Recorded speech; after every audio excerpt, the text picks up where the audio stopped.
Welcome welcome back to my YouTube channel Khushi vlogs. So ಇವತ್ತಿನ ವ್ಲಾಗ್ನಲ್ಲಿ ಹೋದ ವ್ಲಾಗ್ನಲ್ಲಿ ತೋರಿಸಿದ್ನಲ್ಲ ಶಾಪಿಂಗ್ ಹೋಗಿದ್ದೆ ಅಂತ ಹೇಳಿ. ಸೊ ಶಾಪಿಂದ ಸ್ವಲ್ಪ 3 ಪೀಸ್ ಸೆಟ್ ತಂದಿದ್ದೆ. ಸೊ ಅದನ್ನೆಲ್ಲ ಶೇರ್ ಮಾಡೋಣ ಅಂತ ಹೇಳಿ ಹಾಗೆ ಒಂದು ರೆಸಿಪಿ ಶೇರ್ ಮಾಡ್ತಾಯಿದ್ದೀನಿ. ಅದನ್ನು ಶೇರ್ ಮಾಡೋಣ ಅಂತ ಈ ವ್ಲಾಗ್ ಸ್ಟಾರ್ಟ್ ಮಾಡಿದೆ. ಸೊ ಯಾರಿನ್ನೂ ನನ್ನ ಚಾನಲ್ನ ಸಬ್ಸ್ಕ್ರೈಬ್ ಮಾಡಿಲ್ಲ, subscribe to my YouTube channel Khushi vlogs. So ಅವತ್ತು ಸ್ವಲ್ಪ ಲೆಗ್ಗಿನ್ಸಸ್ ಮತ್ತು 2 3 ಪೀಸ್ ಸೆಟ್ ಆ್ಯಂಡ್ ಪಾಪುಗೆ ಸ್ವಲ್ಪ ಬಟ್ಟೆಗಳು ತೊಗೊಂಡ್ವಿ. ಆ್ಯಂಡ್ ಪಾಪುದು ಟಿ ಶರ್ಟ್ ಅವನು ಅಂದರೆ ಶಾಪ್ ಹತ್ರ ಅಮ್ಮ ಅಲ್ಲೇ ಹಾಕ್ತೀನಿ ಅಂತ ಹೇಳಿಬಿಟ್ಟು ಹಾಕಿದ್ರಲ್ಲೇ. ಸೊ ಪ್ಯಾಂಟನ್ನು ಮಾತ್ರ ತೋರಿಸ್ತಾ ಇದ್ದೀನಿ. ಸೊ ಒಂಥರ ಕಾಟನ್ ಜೀನ್ಸ್ ಥರದ್ದು ಒಂದೊಂದು ಪ್ಯಾಂಟ್. ಸೊ ನಂದು ಒಂದು 3 ಪೀಸ್ ಸೆಟ್ ಕಾಸ್ಟ್ ಅಷ್ಟೇ. ಒಂದು ಟಿ ಶರ್ಟ್ ಮತ್ತು ಒಂದು ಪ್ಯಾಂಟ್ ಆಗುತ್ತೆ. ಬಿಕಾಸ್ ಮಕ್ಕಳ ಬಟ್ಟೆ ನಾರ್ಮಲಾಗಿ ಕಾಸ್ಟ್ ಜಾಸ್ತಿನೇ. ಆ್ಯಂಡ್ ಅದ್ರ ಜೊತೆಗೆ ನಾನು ಒಂದು ಆರೆಂಜ್ ಕಲರ್ ಕುರ್ತಿ ತೊಗೊಂಡೆ. ಸೊ ಓಪನ್ ಮಾಡಿ ತೋರಿಸ್ತೀನಿ ನಿಮಗೆ ಯಾವ ರೀತಿ ಇದೆ ಅಂತ ಹೇಳಿಬಿಟ್ಟು. ಆ್ಯಂಡ್ ಅದ್ರ ಜೊತೆಗೆ ಇನ್ನೊಂದು ಪ್ಯಾರೆಟ್ ಗ್ರೀನ್ ಆ ಥರ ಲೈಟ್ ಸಿಮಿಲರ್ ಶೇಡ್ ಜೊತೆಗೆ ಇರೋವಂಥ ಇನ್ನೊಂದು ಪೀಸ್ ತೊಗೊಂಡೆ. ಸೊ ನಾನು ಆ ರೀತಿದು ನಾನು ತೊಗೊಳ್ಬೇಕು ಅಂತ ಹೇಳಿಬಿಟ್ಟು ನೋಡ್ತಿದ್ದೆ. ಸೊ ನಾನು ಅಂದ್ಕೊಂಡಿದ್ದ ಥರದವೇ ಸಿಕ್ತು. ಬಟ್ ನನಗೆ ಸೈಜ್ ಸಿಗೋಲ್ಲ ನಾರ್ಮಲಾಗಿ, ತುಂಬ ದೊಡ್ಡ ಸೈಜ್ಗಳು ಸಿಗ್ತವೆ. ಸೊ ಅದನ್ನ ನಾನು ಆಲ್ಟರ್ ಮಾಡಿಸ್ಬೇಕಾಗತ್ತೆ. ಆ್ಯಂಡ್ ಇವಾಗ ನಾನು ಓಪನ್ ಮಾಡಿ ತೋರಿಸ್ತೀನಿ ಯಾವ ರೀತಿ ಇದ್ದಾವೆ ಅಂತ ಹೇಳಿ. ಸೊ ನಾನು ತೊಗೊಂಡಿದ್ದು ಕುಣಿಗಲ್ನಲ್ಲಿ ಇನ್ನೊಂದು ಮೆರೂನ್ ಕಲರ್ ಥರದ್ದು ಒಂದು leggings ankle length and white ಕಲರ್ದು ಒಂದು ತೊಗೊಂಡೆ. ನಾನು ನನ್ನ ಕಸಿನ್ ಸಿಸ್ಟರ್ ಹತ್ರ ಕುರ್ತೀಸ್ ತೊಗೊಂಡಿದ್ನಲ್ಲ ಅವಾಗ ಬೇಕಿತ್ತು. ಸೊ ಅದಕ್ಕೆ ಪ್ಯಾಂಟ್ಗಳು ತೊಗೊಂಡು ಬಂದೆ. ಸೊ ನಾನು ಆ್ಯಕ್ಚುಲಿ ಪೆನ್ಸಿಲ್ ಕಟ್ ತೊಗೊಳ್ಬೇಕು ಅಂತ ಅಂದ್ಕೊಂಡೆ, ಬಟ್ ಅಲ್ಲಿ ಅವೈಲೇಬಲ್ ಇರಲಿಲ್ಲ. ಅದರಿಂದ ನಾರ್ಮಲ್ ಆ್ಯಂಕಲ್ ಲೆಂತ್ ಲೆಗ್ಗಿನ್ಸ್ ತಂದೆ. ಸೊ ಇದು orange colour 3 piece set. So open ಮಾಡಿ ತೋರಿಸೋಣ. ಸೊ ಅದ್ರ ಮೇಲೆ ವೈಟ್ ಎಂಬ್ರಾಯ್ಡ್ರಿಂಗ್ ಬಂದಿದೆ. ಸೊ ವಿ ನೆಕ್ ಇದೆ. ಆ ವಿ ನೆಕ್ ಹತ್ರ ಏನು ಡಿಸೈನ್ ಇದೆ ಅದು ಮಾತ್ರ ಎಂಬ್ರಾಯ್ಡ್ರಿ. ಆ್ಯಂಡ್ ಆ ಫ್ಲವರ್ ಏನಿದೆ ಅಲ್ಲ ಅದು ಬೇರೆ ಥರದ್ದು. ಸೊ ಕುಣಿಗಲ್ನಲ್ಲಿ ಯೂನಿಕ್ ಕ್ರಿಯೇಷನ್ಸ್ ಅಂತ ಒಂದು ಶಾಪ್ ಇದೆ, ಅಲ್ಲಿ ತೊಗೊಂಡಿದ್ದು. ಇಲ್ಲಿ ಸ್ವಲ್ಪ ಕ್ಯಾಮ್ರಾ ಆ್ಯಂಗಲ್ ಸರಿ ಇರಲಿಲ್ಲ, ಅದರಿಂದ ಸರಿ ಮಾಡಿಕೊಂಡೆ. ಹಿಂಗೆ ತೋರಿಸೋದಕ್ಕಾಗೋದಿಲ್ಲ ಬಿಕಾಸ್ ವೀಡಿಯೋ ಸ್ವಲ್ಪ ಬ್ಲರ್ ಆಗುತ್ತೆ. ಅದರಿಂದ ಹಿಂಗೆ ಅಡ್ಡಾಡ ತೋರಿಸ್ತಾ ಇದ್ದೀನಿ. ಆ್ಯಂಡ್ ಕೆಳಗಡೆ ಒಂದು ರೋಸ್ ಥರದ್ದು ಇದೆ. ಸೊ ನನಗೆ ಪರ್ಟಿಕ್ಯುಲರಾಗಿ ಇದೇ ಕಲರಲ್ಲಿ ಬೇಕಿತ್ತು. ನಾನು ತುಂಬ ವೆರೈಟೀಸಲ್ಲಿ ಆರೆಂಜಲ್ಲಿತ್ತು ಆ್ಯಂಡ್ ತುಂಬ ಬ್ರೈಟ್ ಇರೋದು ಈ ರೀತಿವಿದ್ದು. ಬಟ್ ನನಗೆ ರಸ್ಟ್ ಆರೆಂಜ್ನಲ್ಲೇ ಬೇಕಿತ್ತು. ಆ್ಯಂಡ್ ಅದೇ ರೀತಿ ಸಿಗ್ತಲ್ಲ, ಸೈಜಸ್ ಪರವಾಗಿಲ್ಲ. ನಾರ್ಮಲಾಗಿ ನನಗೆ ನನ್ನ ಸೈಜ್ ಸಿಗೋದೇ ಇಲ್ಲ. ಬಿಕಾಸ್ ಆ ಕಲೆಕ್ಷನ್ಸ್ ಏನು ಸ್ಟಾರ್ಟಿಂಗಲ್ಲಿ ಬಂದಿರ್ತವೋ 1 to 3 ಡೇಸಲ್ಲೇ ತೊಗೊಂಡ್ರೆ ಮಾತ್ರ ಸಿಗುತ್ತೆ. ಇಲ್ಲಾಂದರೆ ನಮಗೆ XXL, XXL ಈ ಸೈಜಲ್ಲಿ ಮಾತ್ರ ಅವೈಲೇಬಲ್ ಇರುತ್ತೆ. ಸೊ ಅದನ್ನೇ ತೊಗೊಳ್ಬೇಕಾಗುತ್ತೆ. ನಾರ್ಮಲಾಗಿ ಪ್ಯಾಂಟ್, ಇದಕ್ಕೆ ಪೆನ್ಸಿಲ್ ಕಟ್ ಪ್ಯಾಂಟ್ ಬಂದಿತ್ತು. ಆ್ಯಂಡ್ ಇದು ದುಪ್ಪಟ್ಟನ ನಾನು ಓಪನ್ ಮಾಡ್ತಿಲ್ಲ. ಬಿಕಾಸ್ ಏನಂದರೆ ನೀಟಾಗಿ ಎತ್ತಿಡೋದಿಲ್ಲ ಅಲ್ಲ.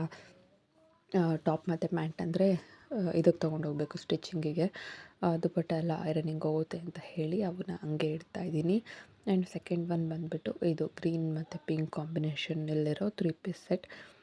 ಅದಕ್ಕಿಂತ ಇದು ಗ್ರ್ಯಾಂಡ್ ಇದೆ, ಬಟ್ ನನಗೆ ಅದು ಜಾಸ್ತಿ ಇಷ್ಟ ಆಯಿತು. ಆ್ಯಂಡ್ ಇನ್ನೊಂದು ಏನು ಗೊತ್ತಾ, ನನಗೆ ಒಂಥರ ಮೆಂತ್ಯ ಕಲರ್ ಥರದ್ದು ಒಂದು ಕುರ್ತಿ ಸೆಟ್ ಇಷ್ಟ ಆಯಿತು. ಬಟ್ ಅದು ಆಲ್ರೆಡಿ ಬೇರೆಯವರು ಸೆಲೆಕ್ಟ್ ಮಾಡಿ ಇಟ್ಕೊಂಡಿದ್ರು. ನನಗೆ ಎಲ್ಲ ಸಲ ಅದೇ ರೀತಿ ಆಗುತ್ತೆ. ಸೊ ನಾನು ನೋಡ್ತಿರ್ತೀನಿ, ಅಷ್ಟರಲ್ಲಿ ಯಾರಾದರೂ ತಗೊಂಡಿರ್ತಾರೆ, ಆ ರೀತಿ ಆಗುತ್ತೆ. ಬೇಜಾರಾಯಿತು. ಅದು ಇನ್ನೂ ಚೆನ್ನಾಗಿತ್ತು. ಸೊ ಅಷ್ಟರಲ್ಲೇ ಹುಡುಕಿ ಈ 2 ತೊಗೊಂಡು ಬಂದೆ. ಸೊ ತುಂಬ ದೊಡ್ಡದಿದೆ ಇದು. ಆ್ಯಕ್ಚುಲಿ ನನಗೆ ಎಸ್ ಸೈಜ್ ಆದರೆ ಸಾಕಾಗುತ್ತೆ, ಬಟ್ ಇದು XXL ಸೈಜ್ ಇದು. ಸೊ ನೀಟಾಗಿ ನೋಡಿ ಆಲ್ಟರ್ ಮಾಡಿಸ್ಬೇಕು. ಆ್ಯಂಡ್ ಮುಂದೆ ವರ್ಕ್ ಕೂಡ ತುಂಬ ಚೆನ್ನಾಗಿದೆ. ಇದು ಒಂಥರ mirror work, stone work 2 mix ಇರೋ ಥರ. ಆ್ಯಂಡ್ ಸ್ಲೀವ್ನಲ್ಲಿ ಈ ರೀತಿ ಒಂದು ಲೈನ್ ಥರ ಹಾಕಿದ್ದಾರೆ. ಸೊ ಮುಂದೆ ಇರೋ ವರ್ಕ್ ಮಾತ್ರ ತುಂಬ ಚೆನ್ನಾಗಿದೆ. ಆ್ಯಂಡ್ ಆಲ್ ಓವರ್ ಡಿಟೇಲಿಂಗ್ ಕೊಟ್ಟಿದ್ದಾರೆ ಇದೇ ರೀತಿ ಮಿರರ್ ವರ್ಕ್ನಲ್ಲಿ. ಇದಕ್ಕೆ ಪಿಂಕ್ ವೇಲ್ ಮತ್ತು ಪಿಂಕ್ ಪ್ಯಾಂಟ್. ಸೊ ಆಲ್ಟರ್ ಮಾಡಿಸಿ ಯಾವಾಗಾದರೂ ಹಾಕಿದಾಗ ತೋರಿಸ್ತೀನಿ. ಆ್ಯಂಡ್ ಇವಕ್ಕೆ ಇಯರಿಂಗ್ಸ್ ಕೂಡ ತೊಗೊಳ್ಬೇಕು. ಸೊ ನಾವೇನು ಡ್ರೆಸ್ ಚೆನ್ನಾಗಿರೋದು ಹಾಕಿದ್ರು ಅದಕ್ಕೆ ಮ್ಯಾಚಿಂಗಾಗಿ ವೇಲ್ರಿಗಳನ್ನ ನೀಟಾಗಿ ಹಾಕಿದ್ರೇ ಚೆನ್ನಾಗಿ ಕಾಣೋದು. ಸೊ ಈ ರೀತಿ ಪಿಂಕ್ ಕಲರ್ ವೇಲ್ ನನ್ನ ಹತ್ರ ಇನ್ನೊಂದು ಕೂಡ ಇದೆ ಸೇಮ್.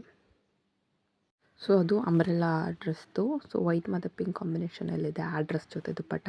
ಸೊ ಇದು ಸೇಮ್ ಬಂದಿದೆ ಇದಕ್ಕೂ. ಆ್ಯಂಡ್ ಇದನ್ನು ಕೂಡ ಓಪನ್ ಮಾಡ್ತಿಲ್ಲ, ಹಂಗೆ ಎತ್ತಿಡ್ತಾ ಇದ್ದೀನಿ. ಸೊ ಇಷ್ಟನ್ನೆಲ್ಲ ಸಂಜೆಗೆ ಟೈಲರ್ ಹತ್ರ ತೊಗೊಂಡೋಗಿ ಆಲ್ಟರ್ ಮಾಡಿಸ್ಬೇಕು ಅಂತ ಅಂದ್ಕೊಂಡಿದ್ದೀನಿ. ಆ್ಯಂಡ್ ಒಂದು ಸ್ಯಾರಿ ಕೂಡ ಇದೆ, ಅದನ್ನು ತೊಗೊಂಡೋಗ್ಬೇಕು. ಆ್ಯಂಡ್ ಇದೊಂದು ಡಿಸೈನ್ ತೋರಿಸ್ತೀನಿ ಹತ್ತಿರದಿಂದ. ಇದಕ್ಕೆ ಒಳ್ಳೆ ಜ್ಯುವೆಲ್ರಿ ನೋಡಿ ತಂದು ಪೇರ್ ಮಾಡಿ ತೋರಿಸ್ತೀನಿ ನಾನು ನಿಮಗೆ ಯಾವ ರೀತಿ ಇತ್ತು ಅಂತ ಹೇಳಿಬಿಟ್ಟು. ನಿಮಗೆ ಈ ರೀತಿ ಏನಾದರೂ ಬೇಕಿದ್ದರೆ ಕುಣಿಗಲ್ನಲ್ಲಿ ಯೂನಿಕ್ ಕ್ರಿಯೇಷನ್ಸ್ ಅದೇ ಇದೆ. ಮುಂಚೆಯಿಂದ ಕೂಡ ಅಲ್ಲೇ ತಗೊಳ್ಳೋದು. ಚೆನ್ನಾಗಿರುತ್ತೆ ಕಲೆಕ್ಷನ್ಸ್ ಎಲ್ಲ. ಇನ್ನು ಸ್ವಲ್ಪ ಕೆಲಸಗಳಿದ್ದಾವೆ. ತುಪ್ಪದ ಪುಡಿ ಮಾಡಬೇಕು, ಸ್ವಲ್ಪ ಗ್ರಾಸರೀಸ್ ರೀಫಿಲ್ ಮಾಡಬೇಕು, ಆ್ಯಂಡ್ ಸ್ವಲ್ಪ ಬೆಣ್ಣೆ ಇದೆ, ತುಪ್ಪ ಮಾಡಬೇಕು. ಇಷ್ಟೆಲ್ಲ ಕೆಲಸ ಇದೆ. ಸೊ ಅದು ಶೇರ್ ಮಾಡ್ತೀನಿ, ಯಾವ ರೀತಿ ಸ್ಟೋರ್ ಮಾಡ್ತೀನಿ ಅಂತ ಹೇಳಿ.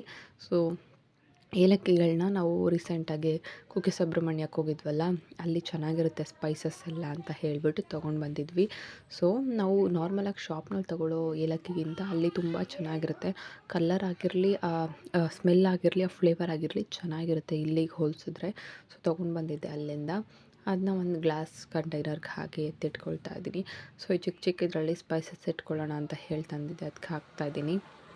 ಆ್ಯಂಡ್ ಇದು ಕೆಂಪಕ್ಕಿ ಅಂತ ಹೇಳಿ ರಾಜ್ಮುಡಿ ರೈಸ್ ಅಂತ ಹೇಳ್ತಾರಲ್ಲ, ಅದು ಸ್ವಲ್ಪ ಇತ್ತು. ಸೊ ಅದನ್ನ ಒಂದು 2 kg ಅಷ್ಟಿತ್ತು. ಸೊ ಒಂದು 2 ಬಾಕ್ಸ್ಗೆ ಹಾಕಿಡೋಣ ಅಂತ ಹೇಳಿಬಿಟ್ಟು 2 ಬಾಕ್ಸ್ಗಳಿಗೆ ಹಾಕಿಡ್ತೀನಿ. ಬಿಕಾಸ್ ನಾನ್ ವೆಜ್ ಮಾಡಿದಾಗ ಅದನ್ನು ಮಾಡ್ತೀನಿ ನಾನು. ಬಿಕಾಸ್ ನಾನ್ ವೆಜ್ಜಿಗೂ ಆ ಅಕ್ಕಿಗೂ ಆ ಸಾಂಬಾರಿಗೂ ಕಾಂಬಿನೇಷನ್ ಚೆನ್ನಾಗಿರುತ್ತೆ ಅಂತ ಹೇಳಿ. ಸೊ ಕವರ್ನಲ್ಲಿಟ್ಟರೆ ಹುಳಾಗುತ್ತೆ ಅಂತ ಹೇಳಿಬಿಟ್ಟು ನಾನು ಬಾಕ್ಸ್ನಲ್ಲಿಟ್ಟೆ. ಆ್ಯಂಡ್ ಸ್ವಲ್ಪ ಬೇಳೆಗಳು, ಮೊಸರು ದಾಲೆಲ್ಲ ಖಾಲಿ ಆಗಿದ್ವು, ಅವನು ಕೂಡ ಎಲ್ಲ ಫಿಲ್ ಮಾಡ್ತಾಯಿದ್ದೀನಿ. ಆ್ಯಂಡ್ ಇವೆಲ್ಲ ನಾರ್ಮಲಾಗಿ ಬೇಗ ಖಾಲಿ ಆಗ್ತವೆ. ಆ್ಯಂಡ್ ಸ್ಪೈಸಸ್ ಎಲ್ಲ ಏನು ಜಾಸ್ತಿ ಖಾಲಿ ಆಗೋದಿಲ್ಲ ಅಲ್ವಾ. ಸೊ ಬೇಳೆಗಳು, ಕಾಳುಗಳು ಇವು ಖಾಲಿ ಆಗಿದ್ವು, ಇವನ್ನೆಲ್ಲ ಇಡ್ತಾಯಿದ್ದೀನಿ. ಇಷ್ಟು ಎಲ್ಲ ಹಾಕಿಟ್ಟಿದ್ದಾಯಿತು. ಆ್ಯಂಡ್ ಇನ್ನೂ ಸ್ವಲ್ಪ ಹಾಕಿಟ್ಟೆ, ತುಂಬ ಡ್ರ್ಯಾಗ್ ಮಾಡೋದು ಬೇಡ ವೀಡಿಯೋನ ಅಂತ ಹೇಳಿಬಿಟ್ಟು ಎಲ್ಲ ಫಾಸ್ಟ್ ಮೋಷನಲ್ಲಿಟ್ಟು ಮಾಡಿಕೊಂಡೆ. ಇವಾಗ ಹುರಿದಿರೋ ಮೆಂತ್ಯ ಹಾಕ್ತಾಯಿದ್ದೀನಿ ಒಂದು ಚಿಕ್ಕ ಜಾರ್ಗೆ, ಪೌಡರ್ ಮಾಡ್ಕೊಳ್ಳಿಕ್ಕೆ ಅಂತ ಹೇಳಿ. ಮೆಂತ್ಯ ಹಾಕಿ ಇದಕ್ಕೆ ಸ್ವಲ್ಪ ಏನದು ಲವಂಗ ಹಾಕಬೇಕು. ಆ್ಯಂಡ್ ಒಂದು 2-3 ಏಲಕ್ಕಿ ಹಾಕ್ಕೊಂಡು ಸ್ವಲ್ಪ ಅರಿಶಿನ ಪುಡಿ ಹಾಕಿ ಗ್ರೈಂಡ್ ಮಾಡ್ಕೊಳ್ಬೇಕು. ನಾನು ಮಾಡ್ತಾ ಇರೋದು ತುಪ್ಪದ ಪುಡಿಗೆ, ಅಂದರೆ ತುಪ್ಪ ಬೆಣ್ಣೆ ಕಾಯಿಸ್ಬೇಕಾದ್ರೆ ಹಾಕ್ತೀವಲ್ಲ ಪೌಡರ್, ತುಪ್ಪ ಮಾಡಲಿಕ್ಕೆ ಅಂತ ಹೇಳಿ ಅದರದ್ದು. ಸೊ ಅದೊಂದು ರೆಸಿಪಿ ಶೇರ್ ಮಾಡೋಣ ಅಂತ ಮಾಡಿದೆ. ಸೊ ಆಲ್ವೇಸ್ ನಾನು ಮಾಡ್ಕೊಳ್ತಾ ಇರ್ತೀನಿ, ಜಾಸ್ತಿ ಮಾಡೋದಿಲ್ಲ. ಒಂದು 1/2 kg ಅಷ್ಟು ಬೆಣ್ಣೆ ತೊಗೊಳ್ಳೋದು, ಅದನ್ನು ಮಾಡ್ಕೊಳ್ಳೋದು. ಆ್ಯಂಡ್ ನೆಕ್ಸ್ಟ್ ಅದು ಖಾಲಿ ಆದಮೇಲೆ ಇನ್ನೊಂದು ಸಲ ಮಾಡೋದು, ಆ ರೀತಿ ಮಾಡ್ತೀನಿ. ಸೊ ಇದು ಈಗ ಪುಡಿ ಆಗಿದೆ. ಇವಾಗ ನಾನು ಬೆಣ್ಣೆ ಇಟ್ಟಿದ್ದೀನಿ ಕರಗಲಿಕ್ಕೆ ಅಂತ ಹೇಳಿ. ಇದಕ್ಕೆ ನಾನಿವಾಗ ಒಂದು ಪೂರ್ತಿ ಬೆಳ್ಳುಳ್ಳಿನ ತಗೊಂಡು ಜಜ್ಕೊಳ್ತೀನಿ. ಸಿಪ್ಪೆ ಸುಲಿದ್ಬಿಟ್ಟು ಜಜ್ಜಿಟ್ಕೊಳ್ಬೇಕು. ಆ್ಯಂಡ್ ಇದಕ್ಕೆ ಒಂದು 5 ವೀಳ್ಯದೆಲೆ ಅಥವಾ 3 ತೊಗೊಳ್ಳಿ, ನಿಮಗೆ ಟೇಸ್ಟ್ ತಕ್ಕಂತೆ. ಬಿಕಾಸ್ ನನಗೆ ಜಾಸ್ತಿನೇ ಬೇಕು, ಅದರಿಂದ ನಾನು ಆ ರೀತಿ ಹಾಕ್ಕೊಳ್ತೀನಿ. ತುಪ್ಪದಲ್ಲಿ ಅದು ತುಪ್ಪ ರೆಡಿ ಆಗಿದ ತಕ್ಷಣ ತಿನ್ಲಿಕ್ಕೆ ಚೆನ್ನಾಗಿರುತ್ತೆ ವೀಳ್ಯದೆಲೆ, ಅದರಿಂದ ನಾನು ಜಾಸ್ತಿ ತಗೊಳ್ತೀನಿ. ಆ್ಯಂಡ್ ಅದಕ್ಕೆ ತುಪ್ಪದ ಪೌಡರ್ ಹಾಕೋದು ಅಷ್ಟೇ. ಆ್ಯಂಡ್ ಸ್ವಲ್ಪ ಚಿಟಿಕೆಯಷ್ಟು ಉಪ್ಪು ಹಾಕಿದ್ರೆ ರೆಡಿ ಆಗುತ್ತೆ. ನಾನಿಲ್ಲಿ ಮಿಕ್ಕಿರೋದನ್ನ ಒಂದು ಜಾರ್ಗೆ ಹಾಕಿ ಎತ್ತಿಟ್ಕೊಳ್ತಾ ಇದ್ದೀನಿ. ಗ್ಲಾಸ್ ಕಂಟೈನರ್ಸ್ ಇದೆಯಲ್ಲ ಸ್ಪೈಸ್ ಹಾಕೋದು, ಅದಕ್ಕೆ ಹಾಕಿ ಎತ್ತಿಡ್ತಾ ಇದ್ದೀನಿ. ಆ್ಯಂಡ್ ಕಾಯಿ ಅಷ್ಟರಲ್ಲಿ ನಾನು ಇದನ್ನೆಲ್ಲ ಮಾಡ್ಕೊಳ್ತೀನಿ. ಆ್ಯಂಡ್ ಅಷ್ಟರಲ್ಲಿ ಪಾಪು ಕೂಡ ಎದ್ದೇಳ್ತಾನೆ. ಆ್ಯಂಡ್ ಅವನಿಗೊಂದು ಕಿವಿ ಫ್ರೂಟ್ ಕಟ್ ಮಾಡಿಡಬೇಕು. ಕಟ್ ಮಾಡಿಡಲ್ಲ, ಮೇಲ್ಗಡೆ ಸಿಪ್ಪೆನ ತೆಗ್ದಿಡ್ತೀನಿ. ಸೊ ಅವ್ನು ಎದ್ಮೇಲೆ ಕಟ್ ಮಾಡಿಕೊಡ್ತೀನಿ. ಯಾವತ್ತೂ ಅಷ್ಟೇ ಜಾಸ್ತಿ ಹೊತ್ತು ಫ್ರೂಟ್ ಮತ್ತು ವೆಜಿಟೇಬಲ್ಸ್ನ ಕಟ್ ಮಾಡಿ ಇಡಬಾರ್ದು. ಅವನು ಎದ್ದಿದ್ದಾಯಿತು. ಒಂದು ಕಿವಿ ಎರ್ದಿಟ್ಟಿದ್ನಲ್ಲ, ಅದನ್ನು ಸ್ಲೈಸಸ್ ಮಾಡಿ ಇಟ್ಟಿದ್ದೀನಿ.